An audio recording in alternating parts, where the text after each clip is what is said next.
जीजू, अगर आप यहाँ रुक रहे हो तो मैं जाती हूँ, वरना अगर कोई और रुक रहा है विधान का ख्याल रखने तो मेरा यहाँ रहना ही ठीक है।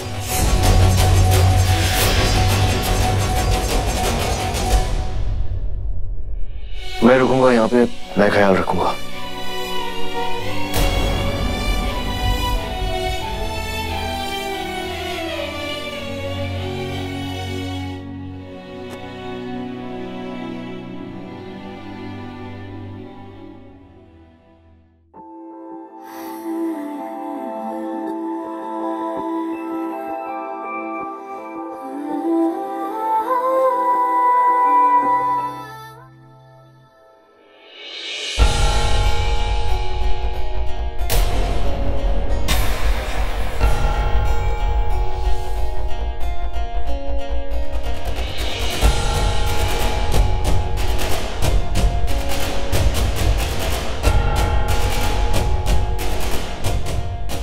मैं भी आ रहा हूं, तुम नर्स को बुला के ट्रिप चेंज करवा लेना।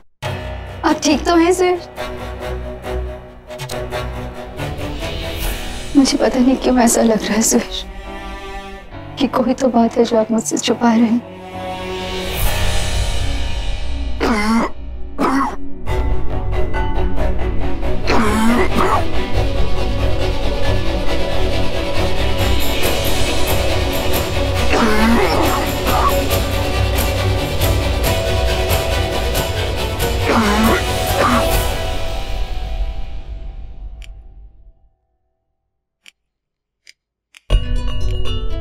नर्स आ क्यों नहीं रही है अब तक? कब से बेल बजा रही हूँ।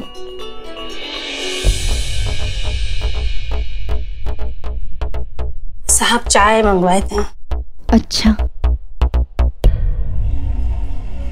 सुनिए, आप किसी नर्स को बुला दीजिए प्लीज, ट्रिप चेंज करवानी है। कब से बेल मार रही हूँ, कोई नहीं आ रहा। आप चाय पी लो, मैं नर्स को बुला देती हूँ। जल्दी।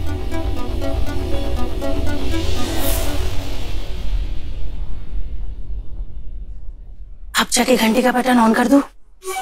अब कर सकती हूँ।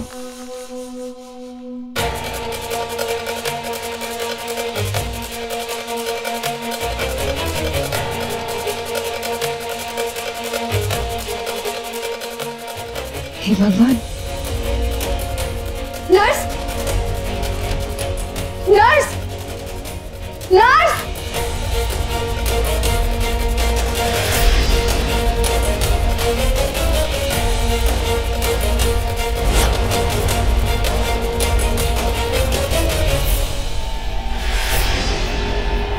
ये सब क्या है?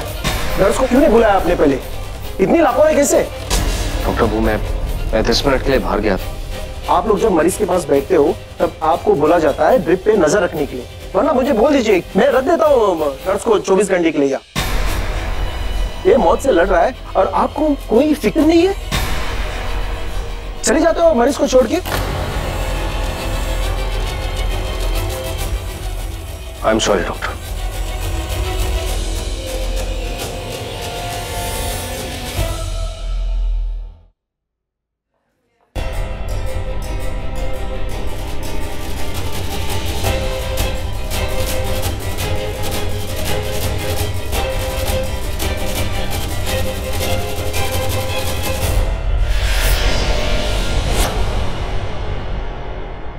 फाल्गुनी, फाल्गुनी, तुम यहाँ पे ऐसे कैसे सो सकती हो? वो भी कमरे से दूर। मैं तुम्हें बोल के गया था ना कि नर्स को बुला लेना। तुम्हें पता वहां पे क्या हुआ? विधान की ड्रिप से खून वापस लौटने लगा था। मैं 10 मिनट के लिए बाहर गया था, तुम इतनी छोटी सी चीज नहीं संभाल पाई। अभी तो मुझे बोल रही थी कि तुमने रात भर रेस्ट किया है। हाँ, इतनी गैर जिम्मेदार कैसे हो सकती हो तुम? विधान की जान भी जा सकती थी। सुरेश, मैं तो नर्स को बुलाने ही गई थी, पता नहीं अचानक से कैसे चक्कर आ गया। बस फाल्गुनी, ये फालतू की सफाइयां मुझे मत दो। नियति बिल्कुल ठीक कह रही थी, मुझे तुम्हें कोई भी जिम्मेदारी सौंपनी नहीं चाहिए थी। अगर विधान को कुछ हो जाता ना। चाहो विधु को?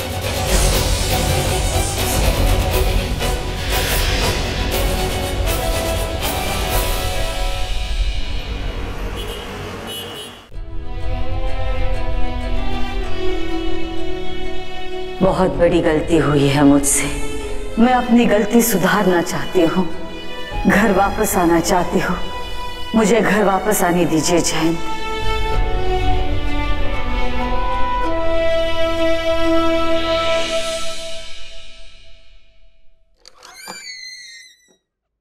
शेख साहब, माफ कीजिएगा, मैं बिना खटखटाए अंदर आ गया। मैं बहुत परेशान हो गया। मुझे आपसे बात करनी है। काफी सोचने के बाद मैंने तय किया है कि उत्तरा की आत्मा को इस घर में आने की इजाजत दे देनी चाहिए। तो आप एक बार उत्तरा से मेरी बात करा देंगे?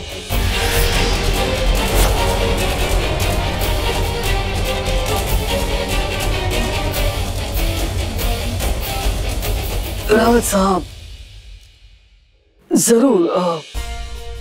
इसलिए आप यकायक क्यों आ गए? हमें बोला होता, हम हाजिर हो जाते। मैं बस आपसे अभी बात करना चाह रहा था। मैंने तय किया है कि मैं उत्तरा की आत्मा से बात करना चाहता हूँ। तो वो क्या है ना रावत साहब, दरअसल हम एक रवायत निभा रहे हैं। थोड़े समय के लिए हम किसी का चेहरा नहीं देख सकते, ना ही अपना चेहरा किसी को दिखा सकते हैं। बस हमें थोड़ा समय दीजिएगा।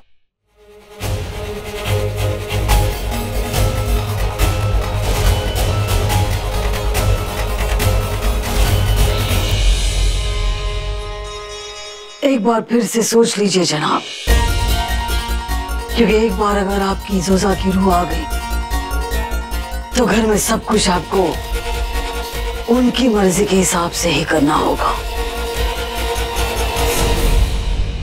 जी, क्या आप उत्तरा से मेरी बात करा सकते हैं?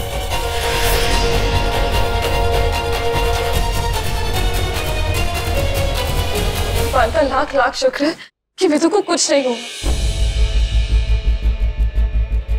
सुयश, एक रिक्वेस्ट थी, जो कुछ भी हुआ इस बारे में बिट्टू से कुछ मत कहना। वो वैसे भी बहुत परेशान है और बिट्टू से नाराज भी है, और ज्यादा नाराज हो जाएगी। हाँ,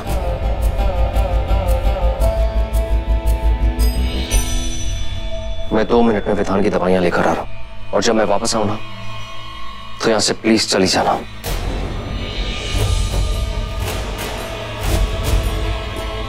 सुरेश, मेरी बात मैंने कहा ना, चली जाना मतलब चली जाना।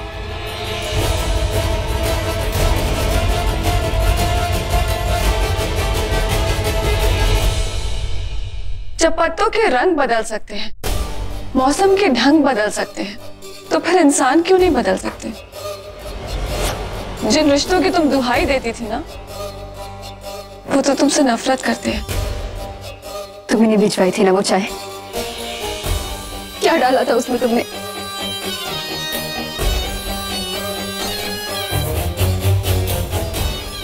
बहुत सारी नफरत और एक बूंद नशे की दवाई। चिंता मत करो, ज्यादा नहीं मिलाई थी, सिर्फ एक बूंद, क्योंकि उससे ज्यादा होता तो 5 मिनट नहीं, सुबह तक सोती रहती।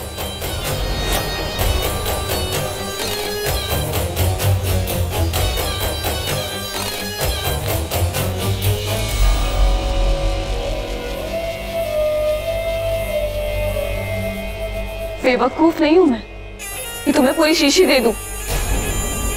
सिर्फ बताना चाहती हूँ कि तुम्हें अगर कोई भी तकलीफ होगी ना, तो उसकी जिम्मेदार सिर्फ मैं हूं।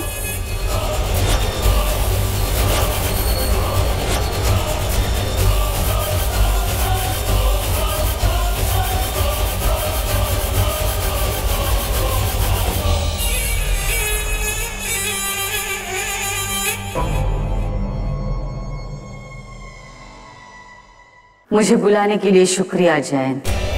मैं वादा करती हूँ आपसे, मैं इस घर की खुशियां लौटा दूंगी। जब तक मैं इस परिवार को उसकी खुशियां नहीं लौटाती, मेरी आत्मा को शांति नहीं मिलेगी। मुझे इस घर में रहने दीजिए, मुझे एक मौका दीजिए, मुझे एक मौका दीजिए जैन, मुझे इस घर में रहना है।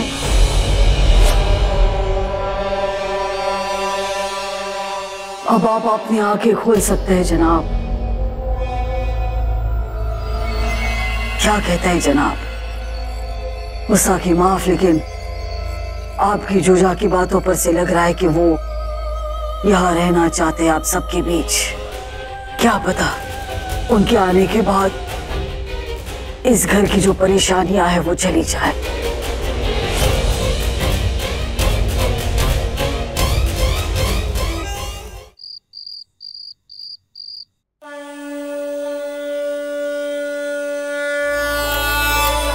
आज तुम्हारी वजह से मेरा भाई अस्पताल में है। आज जो नियति कर रही है ना, अगर उसकी जगह मैं भी होता तो शायद मैं वही करता।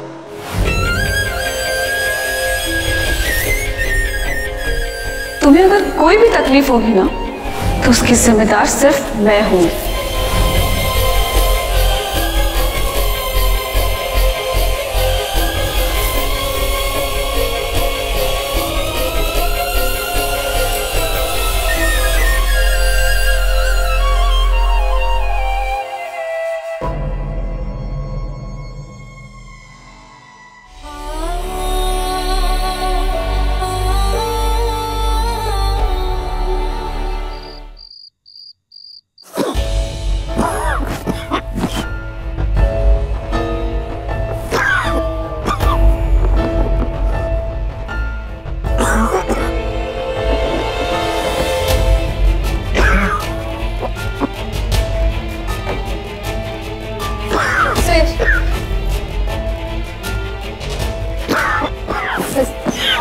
इतना ही क्या, इतना ही भरोसा था मुझ पर। आपने तो मुझसे वादा किया था ना कि कभी किसी गलतफहमी को हमारे बीच में नहीं आने देंगे।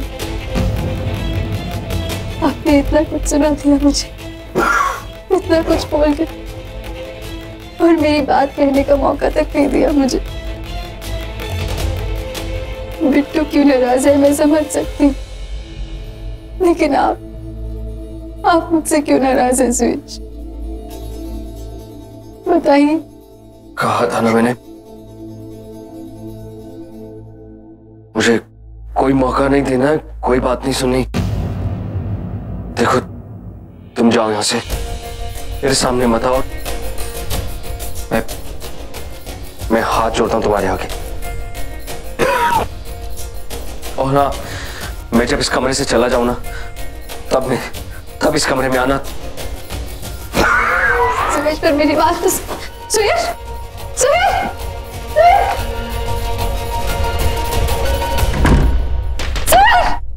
दरवाजा खोलिए। आप ऐसे बर्ताव क्यों कर रहे हैं मेरे साथ? सुयश आप ऐसा नहीं कर सकते। आप ऐसा क्यों बर्ताव कर रहे हैं मेरे साथ?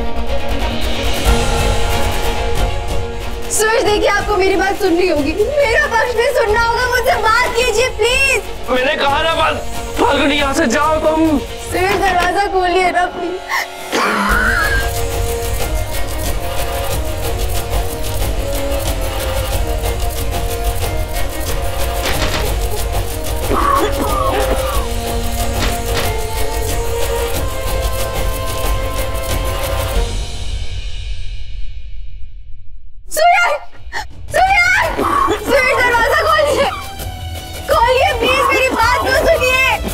फाल्गुनी जाओ यहाँ से, मैंने बोला ना।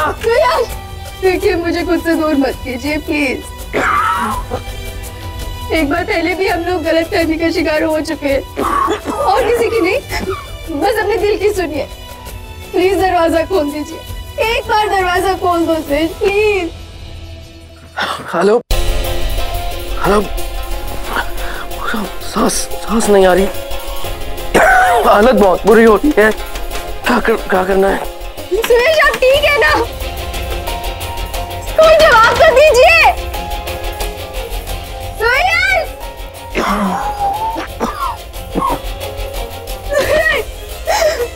प्लीज दरवाजा खोलिए ना प्लीज। सुयश प्लीज एक बार दरवाजा खोल दीजिए। आप ठीक है ना? प्लीज सुयश।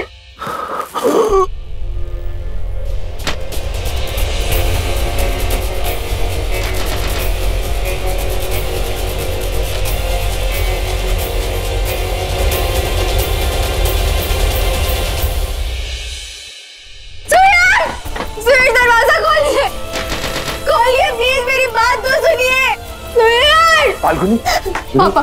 पापा सुरेश दरवाजा नहीं खोल रहे। उन्होंने मुझसे नाराज होकर मुझे बाहर निकाल के दरवाजा बंद कर लिया। अब खोल नहीं रहे। पता नहीं क्या हो गया उन्हें। वो तो कभी ऐसा नहीं करते ना पापा। सुयश, सुयश, दरवाजा खोलो बेटा।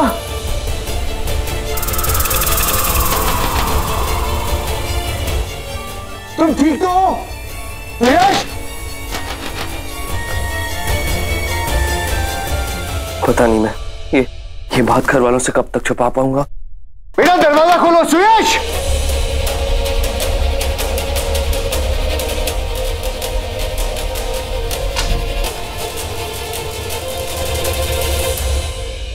सुयश, तुम ठीक तो हो ना बेटा? तो अब तुम डैड और शेख साहब को यहां लेकर आई हो? हाँ डैड, ये मेरे और फाल्गुनी के बीच की बात है। इसने जो किया है ना आज, उसके लिए मैं इसे कभी माफ नहीं करूंगा।